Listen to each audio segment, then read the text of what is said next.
yet know what causes autism. We do know that it's not caused by the parents' personalities or the way they raise their kids.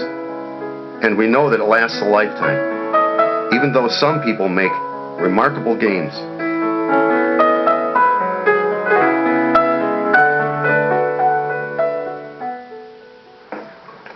Hi, my name is Dustin. Meet Dustin, 13 years old. He's very talkative. He looks at you when he's talking. What does that taste? His favorite thing to do when he gets home from school every day is to, as he puts it, play with his guys. Dustin is an engaging child. His vocabulary is impressive. At first glance, you may not notice anything unusual, but take a second look.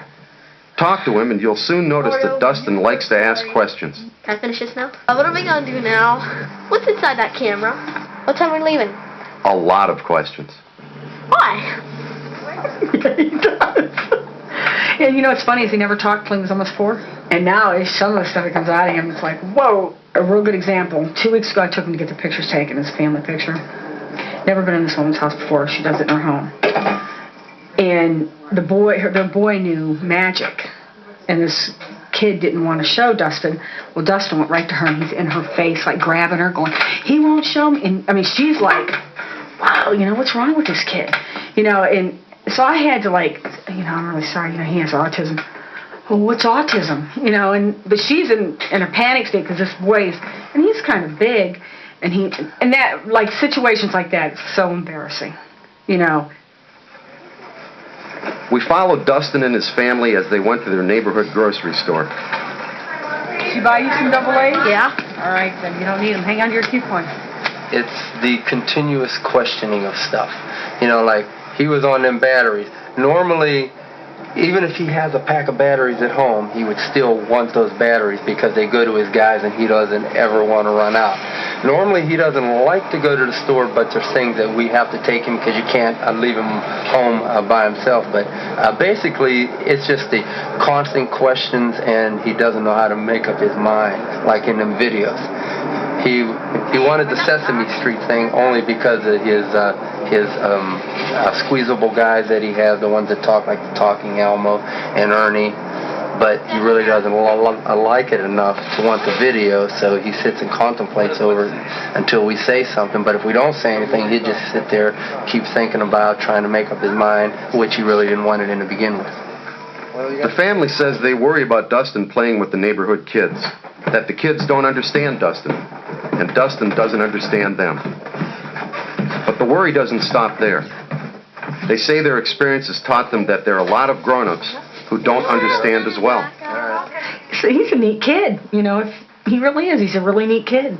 And you just got to have patience with him, you know, and that's the key. It's just patience, and that's the only way he's going to make it.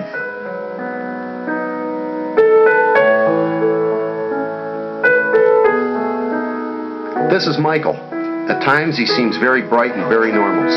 He's 15 years old, and tonight is a special night for him because he's visiting his mother. For the past 15 months, he's been living in a group home because his mother felt that she couldn't deal with him anymore. What really was the final straw was the night he ran away in his underwear in the freezing rain. He was kicking me. He waited until we had a county worker here, TSS, here with me until 9 o'clock. And at by 9:15, he waited until they left, and then he came after me because he was mad at me because they wouldn't let him do something. So he came after me and started kicking me in the shins, and I already had black and blue marks all over my legs. And he was punching me, and my husband went in to restrain him to get him off of me, and he got scared. So he ran away in his underwear. And it was 33 degrees. It was freezing rain. I thought to myself that night, you know, if the police would have picked him up, if someone would have said there's a kid in his underwear out in my backyard, and he would have started talking to them like he talks, they would have thought he was on drugs. They'd have handcuffed him and thrown him in the backseat of the squad car. So that really scared me. Tonight, as we watch, her conversation with her son is all about tickling and touching and getting him to understand just what's appropriate behavior. Remember that phrase, appropriate behavior. You'll hear it again. It's as if Michael and other kids like him have just landed on this planet and have to be taught all about our customs. Could you please put that back? Tonight, she wants Michael to know he cannot tickle her. It's difficult to get through to him.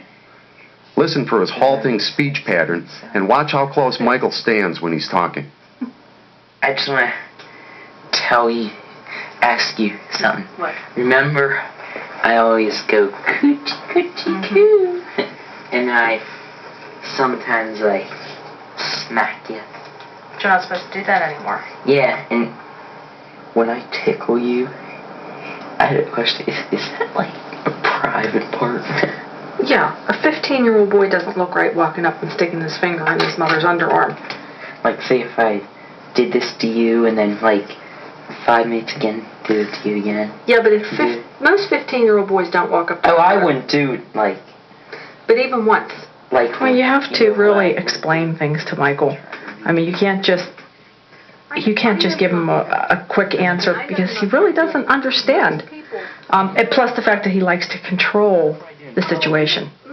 Notice the hesitant eye contact when Michael speaks. Autistic people often have difficulty coordinating different processes or taking in information through more than one sense at a time. When I was 15. If he's busy thinking about what he's trying to No, say you did when you. or listening to what you're saying to him, he may not be tuned into his eyes. You cannot draw conclusions about an autistic person's attentiveness, comprehension, intentions, or sincerity based on his or her eye contact. Michael says he knows he has an anger problem.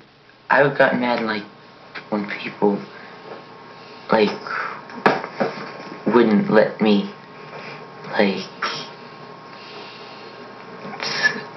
have things my own way, and they wouldn't let me like do certain stuff to them. Whenever I get upset, I'd do something bad. That's what I did. And then I'd maybe hit my mom or punch her. That's what I'd do.